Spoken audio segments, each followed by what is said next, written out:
os 10 chifres que viste são 10 reis, os quais ainda não receberam o reino, mas quando receberem autoridade como reis, com a besta durante 1 hora. Tem esses um só pensamento, e oferecem à besta o poder e a autoridade que possuem. Pode falar, pode passar. Veja.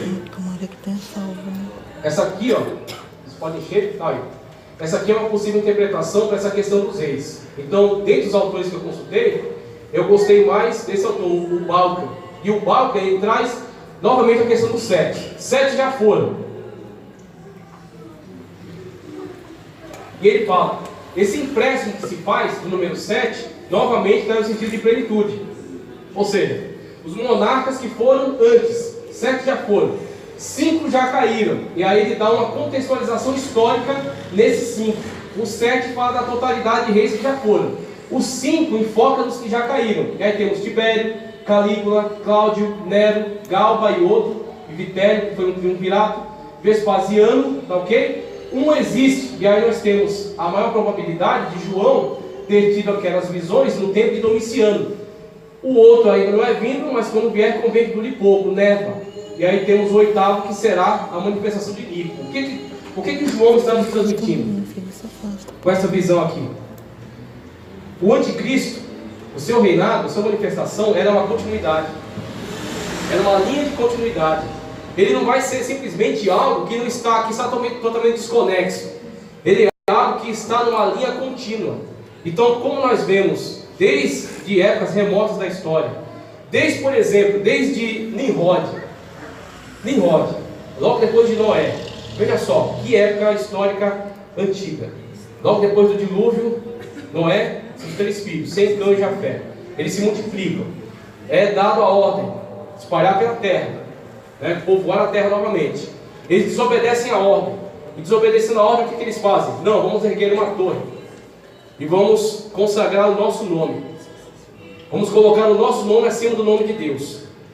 Ok? Então eles estabelecem esse governo. E Nimrod é dito que ele é um poderoso caçador em oposição a Deus. Ele se coloca como alguém que usurpa de Deus a autoridade. Se coloca no lugar de Deus. Um líder humano se colocando no lugar de Deus. Isso é o antropocentrismo. E o antropocentrismo é a filosofia da vez. Porque na atualidade o homem é a medida de todas as coisas. Das coisas que são para as que são, das que não são para as que não são. Aquilo que interessa ao homem é o que é verdade. Se ao homem interessa promiscuidade sexual, é o que importa. Se ao homem interessa ganância, é o que importa. Se ao homem interessa violência, é o que importa. O homem tem sido a medida. O homem no sentido de humanidade. A humanidade, aquilo que é do seu interesse, aquilo que satisfaz o seu prazer. Isso chama-se hedonismo. Então o hedonismo, o antropocentrismo, é o que tem sido apregoado na atualidade. Você pensa que isso veio de ontem? Isso vem lá desde o início. E aí Deus confundiu as línguas e espalhou. E aquilo que Deus espalhou está sendo reunificado. Reunificado através do quê? Diversas ferramentas que a gente vai ver ao longo da abordagem aqui. Você tem uma língua que está se difundindo pelo mundo. Você tem, por exemplo, através do inglês, você consegue se comunicar com qualquer povo, qualquer lugar, mesmo tendo línguas diversas. Através da internet, você consegue se comunicar em tempo real com pessoas em qualquer lugar do mundo. As pessoas estão novamente se reunificando em torno de uma torre de egocentrismo, de autoritarismo, uma torre da arrogância humana, se colocando novamente em oposição a Deus. Certo? E é isso que nós vamos ver nessa manifestação aqui. Esse animal ele tipifica tudo isso. E João ele coloca essa linha sucessiva de reis, apontando que o anticristo ele não vai vir do nada, ele vai vir do meio destes, os governantes que estão na atualidade e que estão trabalhando, que estão implementando sua política. E é do meio deles, dentre eles vai surgir um que será usado, que será o veículo por meio do qual o anticristo se manifestará. Será um veículo por meio do qual Satanás empreenderá todo o seu poder. É isso que nós vemos com essa manifestação aqui. Olha só, João contextualiza, pode passar. João contextualiza, o que ele pega aqui? As 7 cabeças, tá certo? As 7 cabeças, que o Paulinho indica lá, e ele diz, são 7 montes.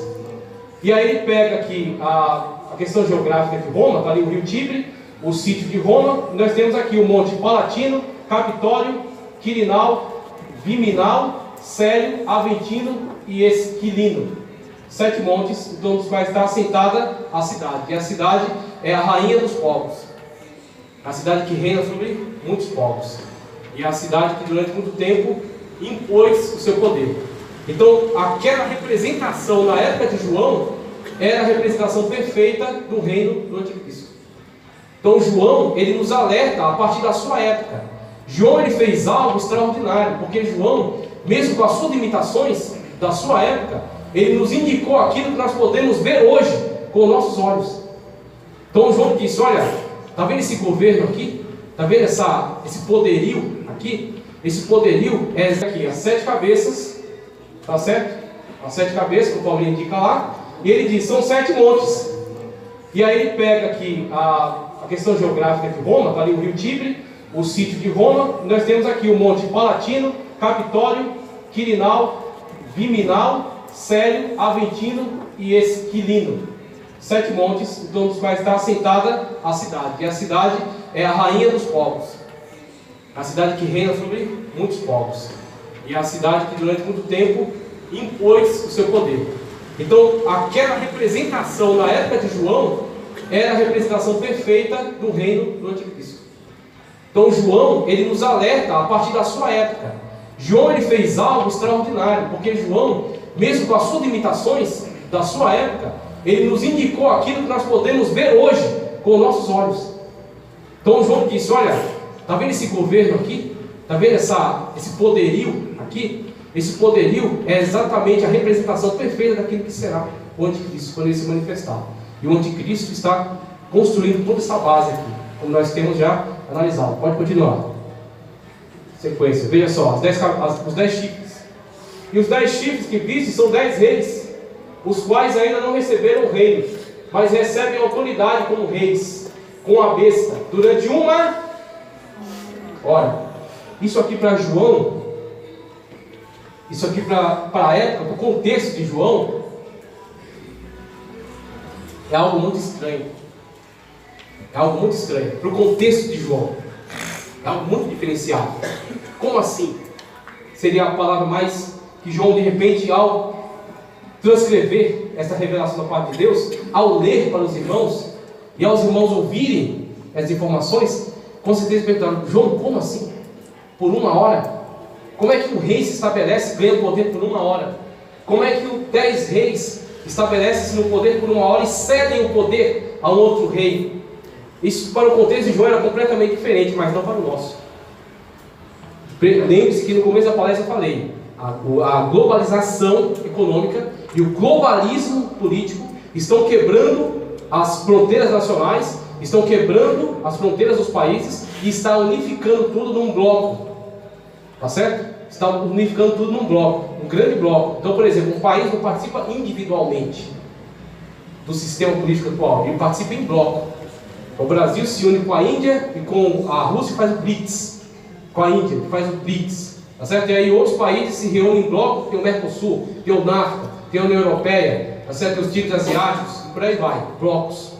Desses blocos governamentais, tanto político quanto econômico, você consegue reunir mais de 200 países, línguas, nações, raças, credos, em 10 representantes. E você põe os 10 representantes sentados em cadeiras. E você inicia uma plenária, e em uma hora eles votam e elegem. Aquilo que João viu que era estranho para a época dele, para nós é completamente tranquilo, completamente normal. João estava vendo uma sessão da ONU, em que eles se reúnem, votam e elegem. Está aqui, o governo está nas suas mãos. Eles ainda não têm esse poder, mas vão ter, brevemente vão ter. Por quê? Ele está construindo esse poder. Pode passar. Veja só, aqui é explicando mais detalhadamente acerca da questão de João ter visto uma besta. Por que era caracterizada como besta? Isso aqui já foi explicado, pode passar. Também pode passar. Isso, agora aqui, veja. A plataforma do governo do anticristo, a promoção da mentira através da internet. Isso aqui na verdade também eu já venho falando. Tem que dar uma pausa ao tipo 8h30, né? Tá. Então essa promoção da mentira através da internet. Ah, então eu estou dizendo para vocês não usar a internet. Não. Eu não estou dizendo para vocês se fecharem numa redoma de vidro. Eu não estou dizendo para vocês se isolarem do mundo. Eu não estou dizendo para vocês se fecharem num gueto. Eu estou dizendo para vocês, sejam inteligentes. Vejam, olha só o que a Bíblia fala para você. A Bíblia te explica tudo. O espiritual a tudo discerne. E de ninguém é? Por quê? Porque você tem o Espírito de Deus. Então você sabe aquilo que é agradável a Deus, você discerne. Você fala, isso aqui é útil, edificante, é bom. Isso aqui é lixo. Não é para mim. Não presta. Tudo me é lícito, mas nem tudo me critério. Você tem que ter critério acerca daquilo que você coloca diante dos seus olhos. Você tem que ter critério. Então você tem que entrar na internet sabendo selecionar aquilo que é bom e aquilo que é lixo. E evitar o lixo. Então o povo de Deus tem sido destruído por falta de conhecimento. E tem colocado lixo diante dos seus olhos. E a igreja tem perdido qualidade. Perdido qualidade de evangelismo, qualidade de poder de Deus, qualidade de sinais, de manifestação. Por quê? Não adianta você vir completamente destruído lá da sua casa, vendo lixo, se assentar aqui e pensar que o poder de Deus vai cair. Você tem que trazer o seu culto, a sua adoração, o seu sacrifício lá de casa. Como nós vemos, aí estamos estudando esse trimestre, Levítico. Deus tem padrões. Você quer servir a Deus, é do jeito de Deus, não é do seu. E você tem que chegar diante de Deus do jeito que Deus exige. Você tem que chegar santo, se santificar. Então nós vemos aí, por exemplo, a questão da promoção da mentira. Não é para você se isolar, é para você saber usar. E aqui nós temos a promoção do pecado. Então você tem diversas manifestações. Por exemplo, talvez a maior batalha da igreja da atualidade, que ainda não está tão intensa, mas que está se levantando, e por isso que nós temos hoje que nos relacionar um pouco com política também, entrar um pouco nessa área, saber analisar. Você tem que dar valor ao seu voto, para que você não coloque representantes lá que não estão de acordo com as suas ideias. Se você vota irresponsavelmente, você está entregando um machado na mão de uma pessoa que pode cortar a sua cabeça. Certo? Então veja, o homossexualismo, toda a questão da homossexualidade masculina e com o lesbianismo feminino. Veja, a igreja nunca atacou esses grupos. A igreja nunca atacou esses grupos. E eu digo para você aqui com toda sinceridade, esses grupos, homossexualidade masculina, lesbianismo feminino, eles também não têm interesses particulares em agredir a igreja. Não tem. A igreja não está contra os homossexuais aqui. Só que tem uma coisa, existem políticos que têm um certo enviesamento ideológico, como por exemplo com Lenin, com Karl Marx, com Engels, tá certo? Que aproveitando-se desses grupos e das suas demandas, eles agrupam esses grupos em torno de uma ideia revolucionária, incentivam esses grupos a buscarem direitos, privando os outros dos seus direitos. E aí, através desta luta de classe estabelecida, eles ascendem ao poder. Eles não têm interesse pelas causas dos homossexuais, pelas causas das lésbicas, pela causa dos negros. Eles têm interesse em poder. E para se estabelecer no poder vale tudo para eles. Como Maquiavel, assim também afirmava na sua forma de política, né? Os fins justificam os meios. Ele nunca disse isso nos seus livros, mas é uma ideia que a gente pode absorver de lá. Os fins justificam os meios. Tá certo? Então, para se chegar aos fins, e qual é o fim? O poder. Para se chegar ao poder, qualquer coisa vale. Inclusive, causar um tumulto na guerra social, arrebentar com as tradições, arrebentar com o status quo, que é exatamente o que tem acontecido. E esta é uma política promocional do anticristo. Você tem, por exemplo, a igreja na terra. A igreja é uma pedra no sapato do diabo.